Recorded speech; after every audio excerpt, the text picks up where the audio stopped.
Job Kapitulo 29. Ang katapusang tubag ni Job. Ug miingon na usab si Job, maayo untakon mahibalik ang akong kinabuhi sa kanhing kahimtang nga gibantayan pa ako sa Dios.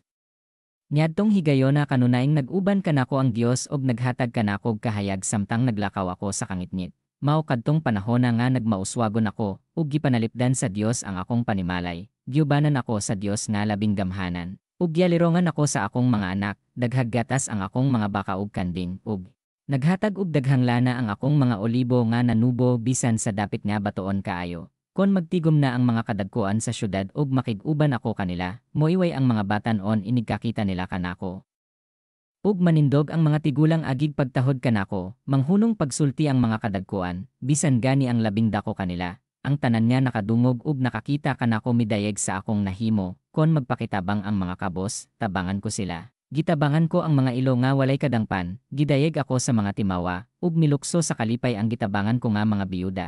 Gisunod ko kanunay ang hustisya ug kaangayan, nahimo akong mataalang sa mga buta ug tiil alang sa mga bakol, daw. Amahan ako sa mga kabos ug gidapigan ko ang mga dumuduong kon sa mukon sila. Gilaglag ko ang gahom sa mga madaog-daogon ug giluwas ko ang ilang gidaog-daog. Nangandoy ako kanunay nga makabaton og taas nga kinabuhi ug mamatay nga hamugaway diha sa akong balay. Sama ako sa kahoy kansang mga gamot kanunay nga adunay tubig ug kansang mga sanga nag-umog sa yamog, ang tanan kanunay nagdayeg kanako, ug wala gayod ako kabsig kusog. Kon motambag ako, manghilom ang mga tawo ug mamati pag-ayo sa akong isulti.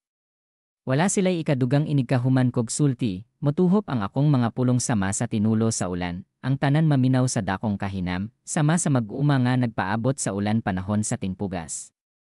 Nipahiyom ako kanila sa dihang nawad-an na silag pagsalig, ang malipayon kong panagway midasig kanila. Ako ang nagdumala ug nagbuot, nangulo ako kanila sama sa hari nga nangulo sa iyang kasundaluhan. Gidasig ko sila sa panahon nga nawad-an silag paglawom.